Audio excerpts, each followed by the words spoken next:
Olá pessoal, sejam muito bem-vindos a mais um estudo do livro Jesus no Lar aqui no canal Projeto Boa Nova. Estamos de volta, é isso aí. Bom, para fazer o estudo que nós vamos fazer essa noite, que está relacionado ao capítulo 35, a necessidade de entendimento, nós vamos falar aqui sobre um tema central que está relacionado a aflições. Nós vamos analisar essas aflições sobre 3 aspectos, tá? A gente vai analisar a aflição sobre o aspecto do aflito, da pessoa que está passando pela aflição. Nós vamos passar a analisar a aflição segundo a vítima do aflito, certo? Às vezes uma pessoa que teve interação com o aflito foi um pouco ríspido com essa pessoa, né? Alguma coisa aconteceu ali e teve impacto nessa vítima do aflito, e nós vamos fazer a análise da aflição segundo o gestor de si mesmo. Nós vamos procurar elevar a nossa lógica de visão em cima desses aspectos, analisar tanto o aflito quanto a vítima do aflito, e Jesus faz muito bem esse papel de gestor de si mesmo quando ele dita a parábola aqui do capítulo 35, a necessidade de entendimento, e força com que os apóstolos observem a questão da aflição de um ângulo de fora, para que eles possam se beneficiar de uma visão completa da lógica das aflições, que traz um conhecimento muito forte para a gente sobre um aspecto que ele é muito comum na nossa encarnação. Desconheço uma pessoa que não passe por aflições. Aflições são coisas corriqueiras do nosso cotidiano, e saber lidar com as aflições é algo extremamente inteligente para que a gente possa executar o processo de conhecimento de nós mesmos, para que a gente possa ser o gestor das nossas vidas, para que a gente possa efetivamente, segurar as rédeas da nossa encarnação, tomar decisões cada vez mais inteligentes e, lógico, que é uma das coisas mais importantes desse livro, tomar decisões baseadas nos ensinamentos do Espírito mais puro, mais elevado, que já encarnou a Terra aqui com a gente, que é Jesus, conforme o livro dos Espíritos já nos falou. Bom, então, o primeiro ponto aqui, a primeira lógica que a gente vai seguir aqui, para a gente entender o aspecto da aflição, a gente vai lá no livro Evangelho segundo o Espiritismo e vai olhar a aflição sentado na cadeira do aflito, ok? Para sentar na cadeira do aflito, a gente vai pegar aqui e entender como que o capítulo 5 do Evangelho segundo o Espiritismo está dividido. Olha só: justiça das aflições, causa atual das aflições, causa anterior das aflições, esquecimento do passado, motivos de resignação, e ele entra aqui na questão que é uma epidemia que a gente vive hoje. E o foco realmente está dentro dessas aflições aí. Então, esses temas a gente vai destrinchar aqui agora, para que a gente entenda a aflição sentada na cadeira do aflito. Esse primeiro aspecto relacionado à justiça das aflições, eu grifei aqui 2 coisas importantes sobre a justiça das aflições, que o capítulo começa assim: somente na vida futura podem efetivar-se as compensações que Jesus promete aos aflitos da terra. Sem a certeza do futuro, essas máximas seriam um contrassenso. Se você quer entender as aflições, você tem que entender de vida futura, de reencarnação, de plantar agora para colher depois, Aí, né, esse capítulo aqui, quando fala de justiça das aflições, a gente pode pensar, mas por que uma criança nasce com um determinado problema? Por que um nasce pobre, o outro nasce rico? Por que um nasce com a necessidade de A e o outro não nasce? Essas são as perguntas que vêm, as aflições que a gente tem nessa vida, que às vezes a gente não consegue explicar, mas que estão explicadas nesse capítulo. Porque só uma análise multividas pode trazer uma explicação lógica e segura que nos tranquilize nessa vida em relação às aflições que a gente passa. Nós já aprendemos aqui nesse livro, em vários capítulos, de que reclamar não é o caminho. O caminho é a gente aceitar aquilo que Deus colocou no nosso caminho para que a gente possa efetivamente evoluir, né? Se a gente analisar, por exemplo, uma criança aflita, vamos pegar um caso de aflição de uma criança, por exemplo. Essa criança está fazendo uma prova de matemática na 5ª série, está aprendendo a multiplicar, dividir e tudo mais. Isso é um problema, é uma aflição para ela? Ela tem dificuldade em matemática, realmente é um problema, é uma aflição, ela vai ficar sem dormir uma noite, não está conseguindo fazer a prova, precisa de um auxílio para estudar e tal. Mas se nós adultos olhamos para essa criança naquela determinada aflição, nós sabemos, ela tem que passar por aquilo, é necessário que ela aprenda matemática para que ela tenha uma vida minimamente confortável no futuro. Então aquela aflição ali é difícil, no momento é difícil, mas superada aquela aflição, aquela pessoa vai ser melhor.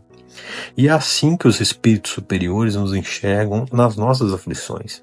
É necessário que passemos por aflições, porque as aflições vão nos ensinar a lidar com determinados aspectos da nossa encarnação que são importantes que a gente aprenda e que a gente não caia mais, né? Então a justiça das aflições, né, ela está relacionada muito a isso, porque o objetivo da encarnação é a evolução do homem. E as provas e as aflições que vêm junto com essas provas, elas são, vamos dizer assim, um motor, a engrenagem que faz tudo isso funcionar para que a gente execute essa evolução.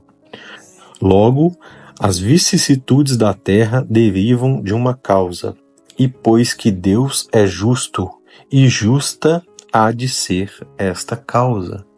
Então, se a gente tem sempre em mente de que Deus é justo e que há sempre uma causa para essa aflição, e essa causa está relacionada com a nossa evolução, muito mais fácil será a nossa vida daqui para frente, porque nós vamos focar em resolver a prova de matemática, nós vamos focar em resolver o problema que se nos apresenta, sem focar em reclamar, murmurar, que a gente só vai gastar energia à toa, né? Então, relacionado à justiça das aflições, que é um ponto importante aqui, a gente já fez uma visão geral aqui. Sobre a causa das aflições, que é o segundo tópico ali que ele fala sobre esse bem-aventurados aflitos, a gente tem que imaginar o seguinte, olha, se eu estou tendo uma aflição hoje, a causa pode ter sido nessa vida.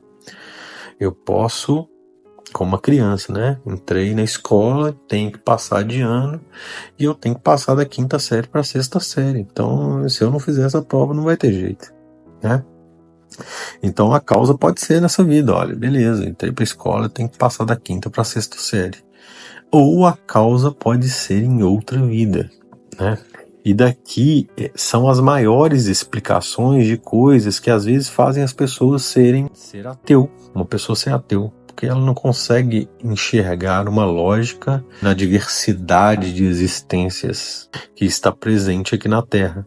E como ela só consegue enxergar essa vida material, como ela só enxerga os aspectos materiais, realmente fica extremamente difícil entender uma aflição, um problema sério a ser superado, porque só existe essa vida.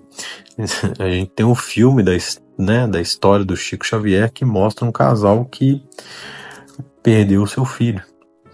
E esse casal, o marido era ateu, não acreditava em Deus, né? E quando a mulher do casal buscou uma carta psicografada pelo Chico, que o próprio filho, né, que eles achavam que foi assassinado por um colega que estava brincando ali de arma, o próprio filho falou que foi um acidente na carta e tal, e aí o desenrolar do filme conta toda essa história, né? A gente vê que às vezes as causas das aflições são nessa vida ou às vezes são em vidas passadas.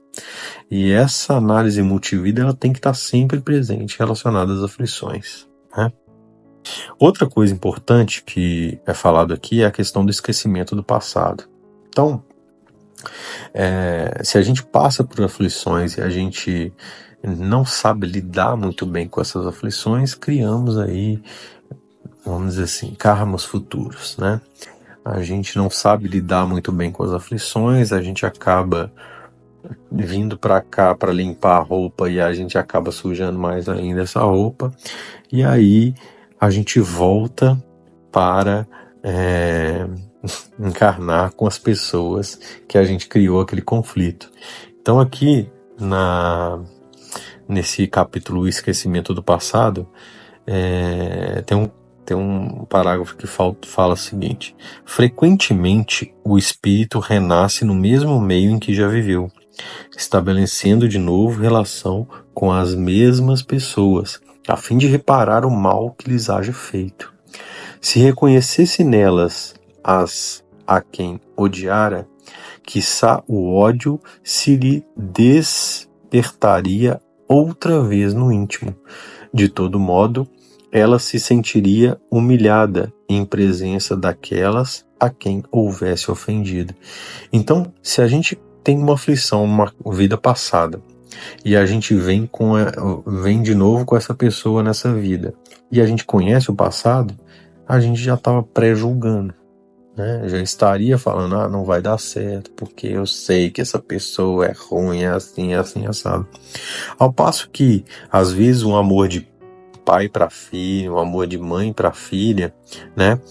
E somado ao esquecimento do passado, você tem realmente ali um caminho livre de preconceitos, livre de pré-julgamentos, para que aquelas duas pessoas possam passar novamente pelas aflições sem reclamar, para dessa vez evoluir e cortar o loop de reencarnações sucessivas em que elas trocam de papel, mas que uma vai ofendendo a outra e isso acaba não levando a lugar nenhum, né? Então é muito importante que a gente entenda, sentado na cadeira do aflito, de que aflições vão existir. Essas aflições, elas têm uma justiça atrelada a essa aflição. Ela pode ter causa nessa vida, ela pode ter causa numa vida passada, né? E tendo causa numa vida passada, existe, para atenuar os impactos disso, o esquecimento do passado nessa vida, para que a gente reescreva esse livro numa página em branco e a gente busque cessar esse loop de troca de lugares, né, com determinadas pessoas, para que a gente efetivamente evolua e passe nessa prova de matemática dessa vez. Bom, agora eu convido vocês para a gente entrar na análise do capítulo 35, a necessidade de entendimento, e aí a gente vai olhar para essa questão da aflição sentado na cadeira da vítima do aflito, né? Essa análise é muito interessante e eu ainda não tinha pensado sobre esse aspecto até ler esse capítulo aqui. Então é muito importante que a gente entenda agora que nós estamos sentados agora na cadeira de uma pessoa que tem interação com esse aflito. E aí a gente observa como agir. Porque se a gente, como a gente já estudou aí no livro do Evangelho segundo o Espiritismo, se a gente, em determinados momentos da nossa reencarnação, a gente sempre vai trocando de lugar entre aflito e aquela pessoa que está lidando com o aflito, a aflição por si só, ela já nos faz buscar a Deus. Mas quando a gente está sentado sobre a vítima do aflito, aquela necessidade urgente, aquele desespero, ele normalmente nos deixa numa condição de conforto em que a gente esquece um pouco a lógica divina. E isso nos coloca numa posição muito frágil, porque a gente tem o conforto necessário para que a gente quebre esse loop, mas só que a gente não age assim. Então Jesus, nesse capítulo, ele tenta nos alertar sobre isso. Ele tenta abrir o nosso olho para que quando a gente esteja em condição de consolar um aflito, que a gente console, que a gente observe o aflito de uma maneira mais cuidadosa e que a gente estenda a mão para pessoas nesse estágio de dificuldade, porque com certeza nós vamos trocar de posição em determinado momento da nossa vida, a gente vai passar por isso. E quando a gente passa por isso é que a gente sente a falta que faz uma pessoa estender a mão para a gente num momento de dificuldade. A necessidade de entendimento. Um dos companheiros trazia ao culto evangélico enorme expressão de abatimento. Ante as indagações fraternas do Senhor, esclareceu que fora rudemente tratado na via pública. Vários devedores por ele convidados a pagamento responderam com ingratidão e grosseria. Então, essa pessoa que emprestou dinheiro para outras pessoas foi cobrar, e na hora que ele foi cobrar foi tratado rudemente por essas pessoas. E aí ele foi reclamar disso com Jesus. Não se internou o Cristo através da consolação individual. Então Jesus não adotou uma postura de consolar essa pessoa que emprestou o dinheiro, mas exortando evidentemente todos os companheiros na rua benevolente. Então não consolou e ditou uma parábola. Vamos analisar essa parábola.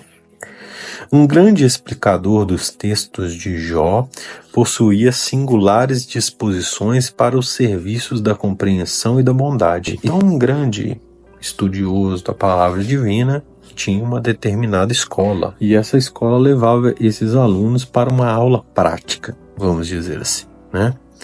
Então, tinha um determinado aluno com características de reclamação. Ele sempre reclamava de maus tratos, sempre reclamava de coisas simples. E aí, esse professor dessa escola pregou esse aluno e falou assim: vamos fazer uma experiência? Beleza, vamos fazer uma experiência. Esse professor levou esse aluno a fazer uma experiência e eles foram para a rua para pedir esmola para as pessoas que passavam na rua. Conta aqui que a maioria dos transeuntes dava ou negava, com indiferença, mas, numa esquina movimentada, um homem vigoroso respondeu-lhes a rogativa com aspereza e zombaria. O mestre tomou a mão do aprendiz e ambos seguiram cuidadosos. Não andaram muito tempo e viram-no, aquela pessoa que respondeu rudemente, cair no solo, ralado de dor violenta, provocando socorro geral. Verificaram em breve que o irmão, irritado, sofria de cólicas mortais. Demandaram adiante quando foram defrontados por um cavalheiro que nem se dignou a responder-lhes a súplica, endereçando-lhes tão somente um olhar rancoroso e duro. O orientador e o tutelado acompanharam-lhe os passos, e quando a estranha personagem alcançou o domicílio que lhe era próprio, repararam que o compacto grupo de pessoas chorosas o aguardava. Grupo esse ao qual se uniu em copioso pranto, informando-se os dois de que o infeliz retinha no lar uma filha morta. Prosseguiram, e o próximo a maltratar eles também foram lá na casa dessa pessoa, verificando depois de meia hora de observação que o mísero não passava de um louco.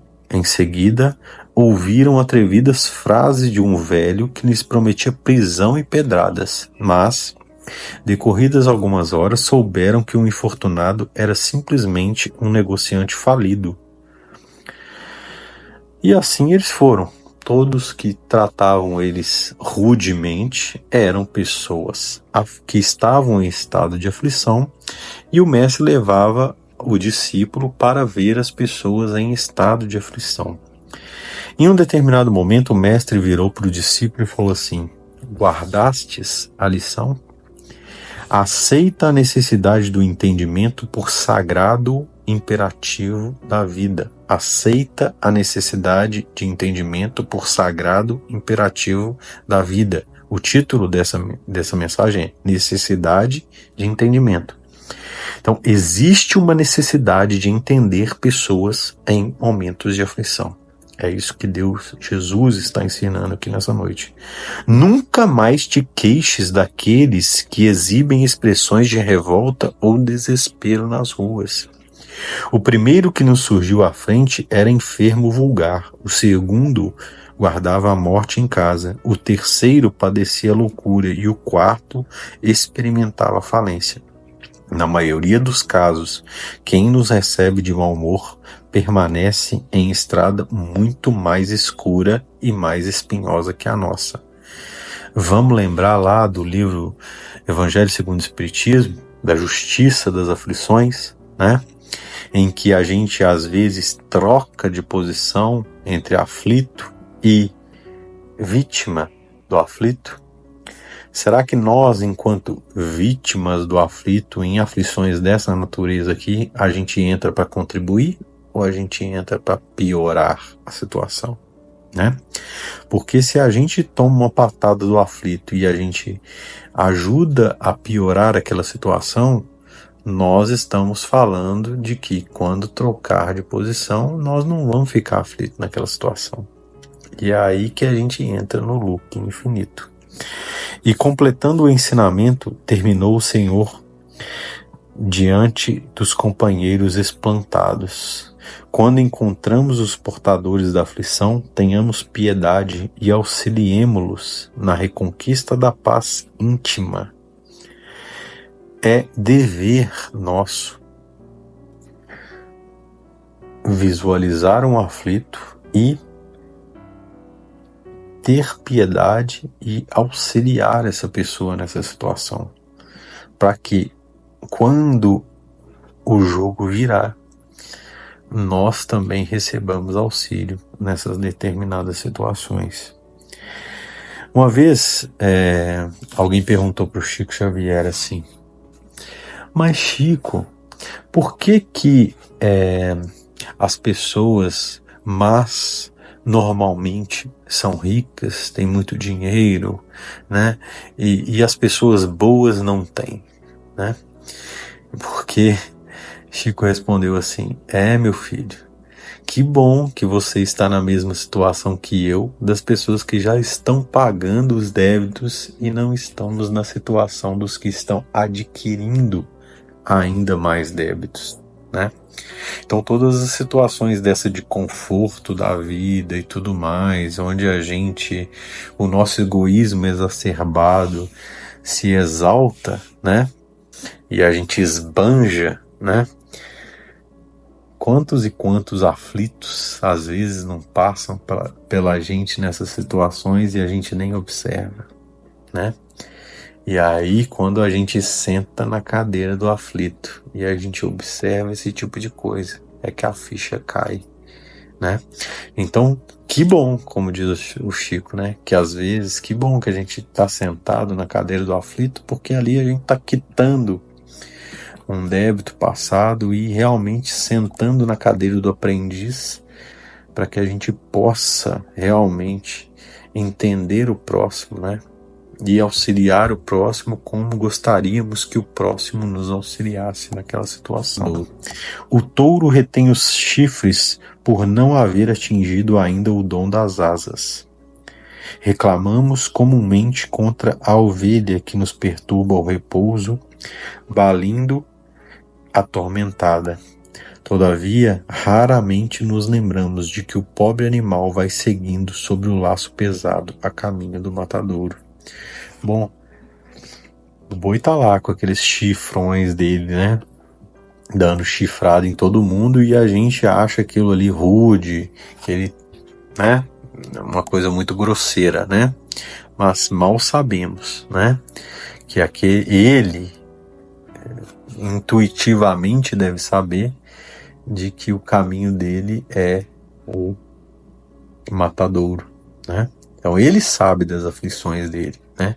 Ele sabe que estão preparando o jantar, né?